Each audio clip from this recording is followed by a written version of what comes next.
brought you by Silver Pumps and Motors. Top quality और consistent performance के लिए सिर्फ सिल्वर पंप्स नाम याद रखना। ఇక రేవంత్ సర్కార్ నిర్వహించిన సర్వేపై ఎంపీ అరవింద్ పలు విమర్శలు చేశారు. కాంగ్రెస్ ప్రభుత్వం చెప్పే కులాల లెక్కలు తప్పని గంటలో నిరూపిస్తా అంటున్నారు. తప్పుడు లెక్కలతో కులాల పంచాయతీ పెట్టొద్దంటున్నారు అరవింద్. లీకులిచ్చి ఎందుకు గొడవలు పడుతున్నారంటూ ప్రశ్నించారు. దమ్ముంటే కులాల వారీగా అధికారిక లెక్కలు బయట పెట్టాలి అంటున్నారు అరవింద్.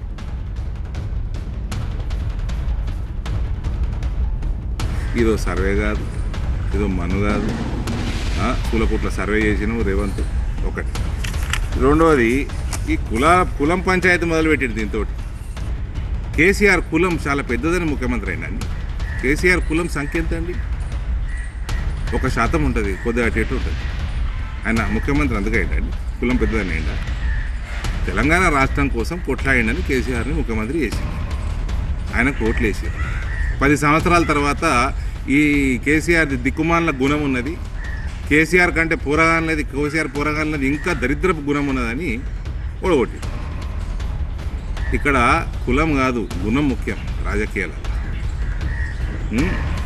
ఇంకోటి, ఈ బీసీలు 46%, ఓసీలు 13%, ఎస్సీ 17%, ఎస్టీ 10% పైన, మైనారిటీలు సుమారు 13%. ఇవన్నీ 100 అయిపోయినాయి.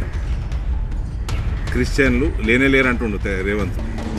సరే, ఇవన్నీ 100% అయిపోయినాయి. ఇది ఒఫీషియల్గా వచ్చింది బయటికి. ఈ కులాల వారీగా నెంబర్లు ఒఫీషియల్గా రాలేదు. ఈ లీకులు ఏంది? దమ్ముంటే రేవంత్ ఏదైతే లీకులు ఇస్తుండ్రో, మీరు ఇస్తుండ్రా, ఆ కేసీఆర్ ఇస్తున్నాడా, టీఆర్ఎస్ వాళ్ళు కలిసి చేపిస్తున్నారా, ఇదంతా రాజకీయము, బీజేపీ వాళ్ళు బుట్టలు పడుతుండ్రా, తెలిసి పడుతుండ్రా, తెలియక పడుతుండ్రా, కావాల్సుకొని పడుతుండ్రా, ఇదంతా తెలియాలంటే ఒఫీషియల్ చేయండి నెంబర్లు. గంట సేపట్లో అవి తప్పని రుజువు చేస్తారు.